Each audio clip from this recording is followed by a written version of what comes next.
بالاخره د روباټیک ټیم بریالی شو، خو څه یې وکړل او څنګه یې داسې لوی ابتکار وکړ، ویډیو کې راسره کتلی شئ. درنو لیدونکو سلام، مې ومنئ، وخت مو نیکمرغه. افغان نجونو د ساه اخیستلو مصنوعي آله جوړه کړې. د افغانستان د روباټیک ټیم نجونو د ساه اخیستلو مصنوعي آله جوړه کړې چې دغه آله د کرونا وایروس د ناروغانو په درملنه کې ډېر ارزښتناکه بلل شوې. دغه نجونې وایي چې دا آله په امریکا کې د ماسچوسیټس ایالات د ټیکنالوژي پوهنتون د طرحې په مرسته جوړه کړې. که څه هم تر اوسه پورې دغه آله ارزول شوې نه ده، خو د دغه ټیم روزونکي وایي چې یادو نجونو هڅه کړې داسې یوه آله جوړه کړي چې معیاري وي.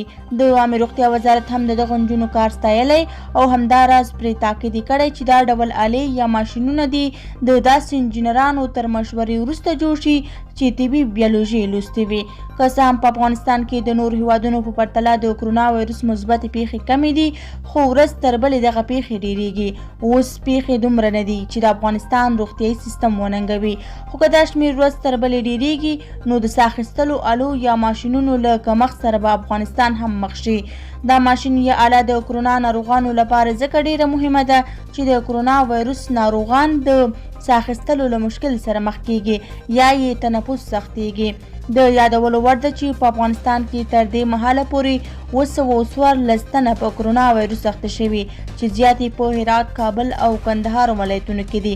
په ټول نړۍ کې بیا د کرونا وایروس د مثبتو پیښو شمېر تر 2 میلیونه اوښتی چې تر ټولو زیات شمېر کسان د دغه وایروس چې نیولي په امریکا کې دي چې شمېر یې 614,000 څخه پورته دی. دا وه زموږ د نن ورځې ویډیو. که مو ویډیو خوښه شوې وي نو زموږ ویډیو لایک او زموږ چینل سبسکرایب کړئ. له توجه څخه مو نړۍ مننه. تر بیا ښې چارې.